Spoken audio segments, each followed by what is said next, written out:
what's actually probably pretty amazing too is I always find these kind of stories pretty interesting. Is that as you talked about bringing it back to with your dad at the flea market, but I'm guessing that actually is what somewhat gave you those innate skills to be able to sell, right? Because that's not an easy sale, and Correct.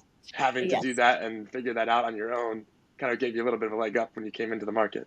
Absolutely. I mean, I always say my father taught me the art of selling because I started selling with him at the age of 12. And by 21, I was damn good at it.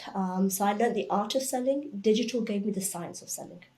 So, what I learned with, hey, who's going to buy, how many are they going to buy, what time frame are they going to buy in, was something I had learned intuitively. And then digital, the sales program kind of helped me understand what BANT mean. Who's got a budget, who's the authority maker, is there a need, is there a time frame? So I always call it as the art and the science. I learned the art first, and then I learned the science of it afterwards. Again, even I guess even within a sales role or just even generally for young professionals today or soon to be young professionals, how do you suggest going about building networks, especially as things have moved to your point of being slightly more transactional because of COVID or more virtual through those experiences and don't really always allow for those deeper connections? Yeah, and I think networks take time to build. It's very easy to have a network on social media, Facebook, LinkedIn, Snapchat, TikTok, whatever you may want. And those are great. That's a great use of technology to kind of spread and scale out. But I think also we have to remember that networks take time to build. A good quality network is going to build when somebody has actually engaged with you, they've actually worked with you, they've seen you, you're good, you're bad, and you're ugly. And then they're like, oh, actually, I see the talent and I see the development. So, my first point would be don't rush to have this huge network because its quality is probably more important than quantity. When you talked about mentorship, which I think I'd love to come back to in a little bit, but I think you mentioned a really key word, which we've actually heard a few times from different leaders like yourself, is curiosity. And I was just wondering, if you can maybe define that or I know you went into a little bit, but I think why to you is that so important, again, versus, again, just kind of asking for a path or like, why is that exploration the key to the unlock as opposed to, again, just kind of receiving the information from someone?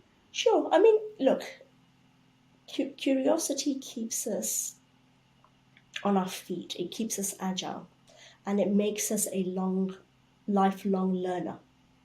When somebody gives it as an information and you just follow a blueprint, it's a one off. It's a blueprint that may have worked 20 years ago, which may not work in today's environment, right? So the curiosity as a skill set is a phenomenal one to have because it challenges our own thinking to whether or not something is the way it should be or whether something can be improved upon. So the intent is of being curious is to learn how somebody else did it and then take from that what applies to you. Take from that what makes sense for you and then customize it, for want of a better word, to your environment and your society. That skill set will stay with you all your life because that skill set of being curious and saying, but why, but how, but help me understand a little bit more, will open up the aperture a lot more further than that initial conversation will. There's actually a great book by this organizational psychologist Adam Grant. And actually, it was him. I always thought it was always about conviction. And actually, listening to him, I'm like, man, conviction is good, but if you've got the wrong conviction, you're stuck.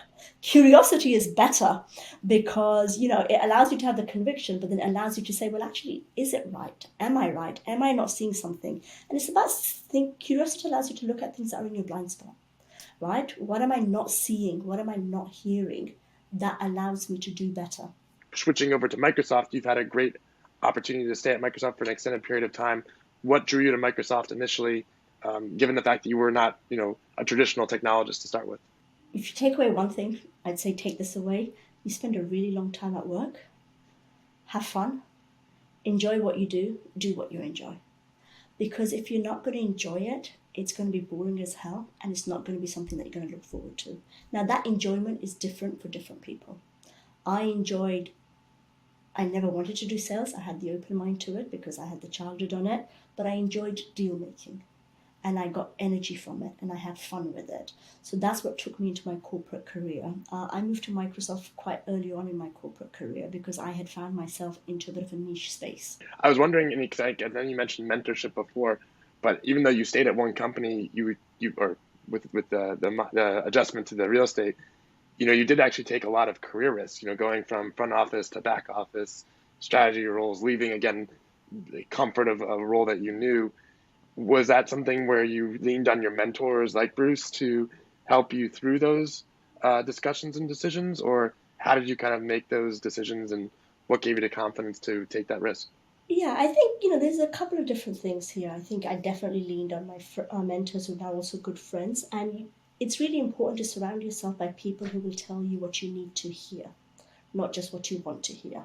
So that's kind of that was always been my go to, which is who are the people that are going to tell me the truth and are going to tell me what I need to hear. So it was a combination of having really good mentors, having some constructive feedback that just created a reaction in me, but then bringing it together with a degree of self-belief, which was a little bit different from confidence. You can exude confidence without always necessarily believing it yourself. But then I decided I actually want to bet on myself and I wanted to make money for myself. So now I still use my group of mentors, and I listen to everybody's advice, but then I also use my own judgment.